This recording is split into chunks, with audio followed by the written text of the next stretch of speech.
take what we're about to say or the question I'm about to ask with a grain of salt. But it's interesting because Cole said, a lot of people probably wouldn't be paying their mortgage if it wasn't for the government jumping in and making it acceptable for forbearances. And in this previous year of 2020, we saw a lot of people opt in to the forbearance where they just didn't have to pay their mortgage for 3 months, 5 months, 6 months. I'm interested to get your opinion. How many people have you guys talked to who legitimately needed that forbearance, or they were going to lose their house? Or how many people took the forbearance because they're like, it's a free 3 months and I don't have to pay my mortgage, but I could pay it if I had to. Like, I'm interested to hear, maybe Austin, you first, and then Cole. We all work in very diverse areas, but I'm just wondering how many people jumped on the forbearance train that the government kind of backstopped with all the lenders and said, this is going to be really shitty. We're going to make you stay home from work. I don't know how many people really desperately needed that because they were going to lose their house versus like, fuck it, I just won't pay my mortgage for 3 months. Not one. Not one what? That might be my limited circle, but I haven't heard of one person that needed the forbearance that took it, right? I've heard of people that took it but had reserves for years and could have made it work. And then I think we figured out pretty quickly that this is going to be a derogatory hit on your credit in the future. And so I called those people and I told them, hey, fix it. Turn that back around and start paying it. But no, I haven't heard of anybody that actually needs it in my circle. What about you, Cole? It's very, very, very tempting. Before I answer the question, it was very tempting to take it, right? Like, right. Oh, me too. When it first went down, I'm like, we don't need it, right? Things are going well in the mortgage industry. But it's so tempting to just say, wow, there's no accountability whatsoever. There's no real questions that are asked. It's just, do you want it? Like when I would sign in online to pay, because I don't do auto pay. I log in because I just like the idea of seeing what my balance is each time. But I log in, and each time it's like, hey, do you want a forbearance? Like, just push this button, and you're in forbearance. So it was made so easy. So I think there's a large percentage of people that did not need it that took it, because that sounds great to not have to pay the $2,000, $3,000, whatever. $7,000. Yeah, $7,000 that's on your mortgage. But I do know some people, and I think it's probably just because, talking to more about the mortgage stuff than I think a real estate agent would be doing, like Austin. I know people that are affected for sure. I think more people were affected that are renters than people that own homes, right. Because people that own homes, have more stable jobs and more income in general. So I think that what's been known is that those that are affected are those that are lower income, less stable positions. So I think more renters were affected than people that are paying mortgages. But we're also in a bubble here in California. And when I say bubble, I don't mean like real estate bubble. I just mean like the people that we interact with. I think if you were to go to other parts of the country where lower income people can also still afford a house, like two people that are married on $15 an hour can purchase a house in Georgia or, wherever it may be.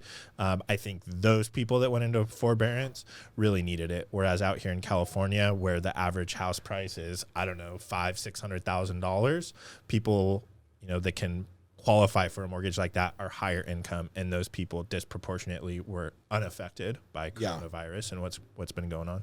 Yeah, it's kind of a weird situation, and you're probably hearing a fair amount of background noise because we record here in my garage with the door open while we're smoking cigars, and my wife would kill me.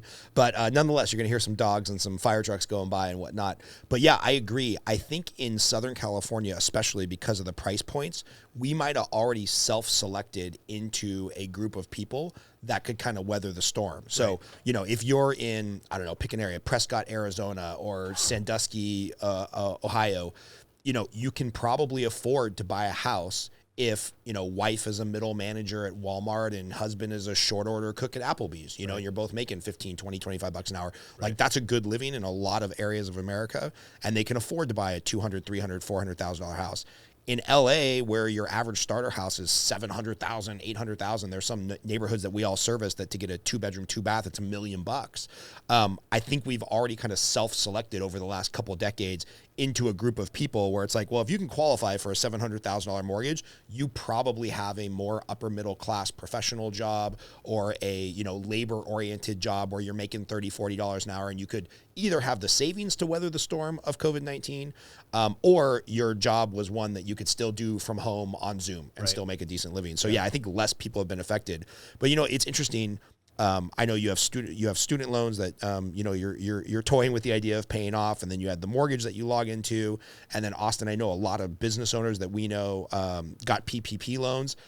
I kind of think of that scene in Cinderella Man where Russell Crowe like needs the unemployment and the food stamps and assistance or whatever, and then after he starts making money again, he walks back into the office and pays back like what he got from the government. I don't feel like any American, conservative, progressive, right-wing, left-wing, poor, broke, whatever, you know, when you see like Tom Brady's company taking out a PPP loan and the Los Angeles Lakers taking out a PPP loan, and everybody I'm talking to either going into forbearance because it's easier, or deferring their student loans because the government said they could, or taking out a PPP loan that they didn't really need to keep their business afloat. Like, I just feel kind of that ethos of Americans of like, well, I might as well just get mine, right? Because the government's giving it out. Right. So maybe this is where we diverge to the political. Yeah, but it feels like a huge moral hazard, right?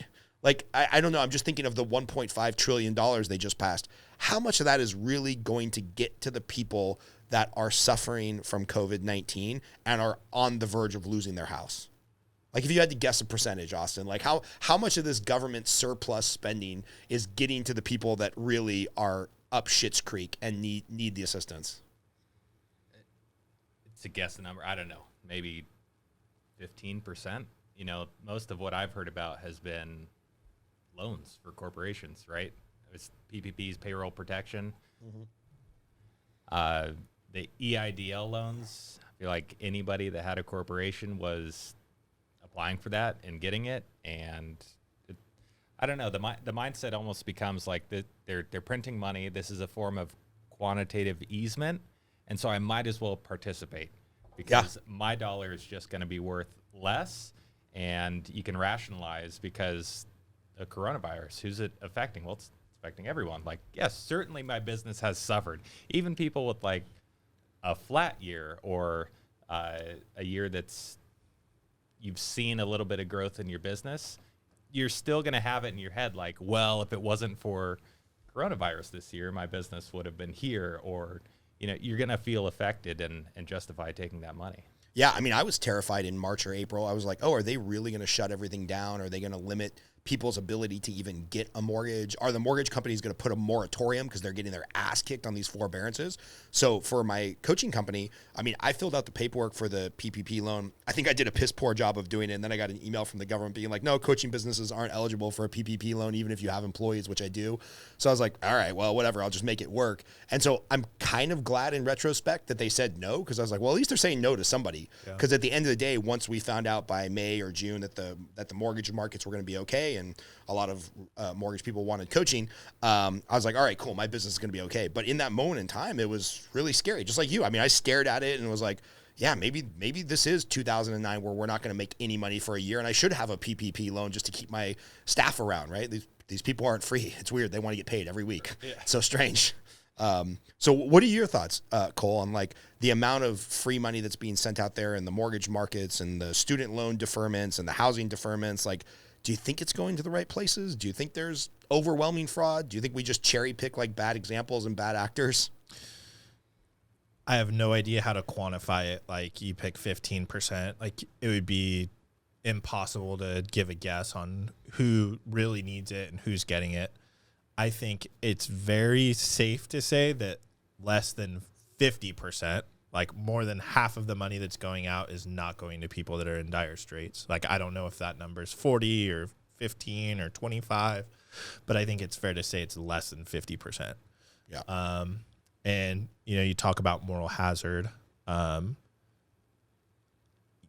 No questions asked, no accountability, no, and maybe I'm wrong about this. From what I understand, like, no questions asked, no documentation, required to show that you are in a difficult situation.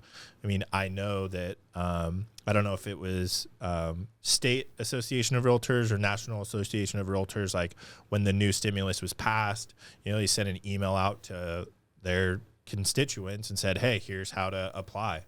And I think real estate is doing well right now. I know that there's limited inventory, but the real estate market is very, very, very healthy. So I don't really know if realtors need, I'm sure some realtors do because some realtors fail, but is that because you were a failing real estate agent, or is it because you're failing a real estate agent because of coronavirus? I feel like right now it's more like you're a failing real estate agent and now you're lucky that the government's giving out printing free money